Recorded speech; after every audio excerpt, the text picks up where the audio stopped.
Bismillahirrahmanirrahim. Assalamu alaikum to all of you. This is Abdul Ghaffar Abbasi here. Today we will discuss the another topic of the second chapter, that is molecular hydrogen and atomic hydrogen. This topic is also included in our reduced syllabus. So let's look at this topic in detail. First of all, we will discuss the molecular hydrogen. This is the definition of the molecular hydrogen. Ordinary hydrogen gas consist of diatomic molecules, like in this way. We can write hydrogen in this way: H2, molecules in which two hydrogen atoms unite together by a covalent bond. Means you can write this in this way, that hydrogen they are chemically bonded with one another by the single covalent bond. This is known as the molecular hydrogen. This H2 is known as the molecular hydrogen, and that is, there is a single covalent bonding when we look into this molecule. So this is diatomic hydrogen. Molecular hydrogen is also called as the ordinary hydrogen. Diatomic hydrogen, it contains two hydrogen with single covalent bonding. So this is known as the molecular hydrogen, like this one. This is the diagram related to the molecular hydrogen, H2. Now there is a reason, important reason, which is the part of your question paper, why the molecular hydrogen is very stable.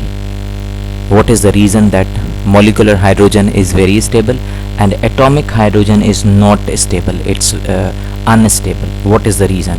Hydrogen bond energy is very high, that is 104 kilocalorie per mole.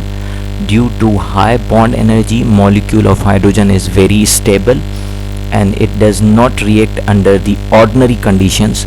Only those reactions are possible in which at least 104 kilocalorie per mole energy is available. If you will supply the energy up to 104 kilocalorie per mole or above than that, then this bond will be broken down. Then it will be, molecular hydrogen will be converted into atomic hydrogen, or it will react with other compounds. If the energy is less than 104, there will be no reaction, because the hydrogen bond, it will require 104 kilocalorie per mole. This is the reason that molecular hydrogen is very stable. Now we will discuss what is atomic hydrogen. Definition of the atomic hydrogen is that hydrogen obtained by the dissociation of the molecular hydrogen is called atomic hydrogen. Right now we have discussed what is the atomic hydrogen. This is the atomic hydrogen. When you give the 104 kilocalorie per mole energy or more than that, then what will happen? This will be converted into atomic hydrogen.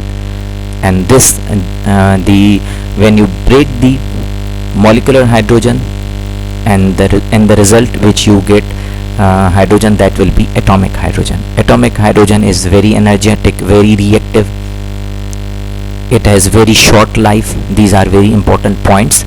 And then spontaneously combine to form again molecular hydrogen. After some time, what will happen? This atomic hydrogen will combine and it will produce the molecular hydrogen again. So this is atomic hydrogen, and atomic hydrogen is obtained by the dissociation of the molecular hydrogen. But very important point is that you people have to supply 104 kilocalorie per mole energy, then this single bond will be broken down, and then that molecular hydrogen will be converted into atomic hydrogen. This is the diagram related to the atomic hydrogen. So this was the topic which is included in our syllabus, reduced syllabus, that is the atomic hydrogen and molecular hydrogen. So I hope you understood this topic. This is very easy and important topic. Thank you. Allah Hafiz.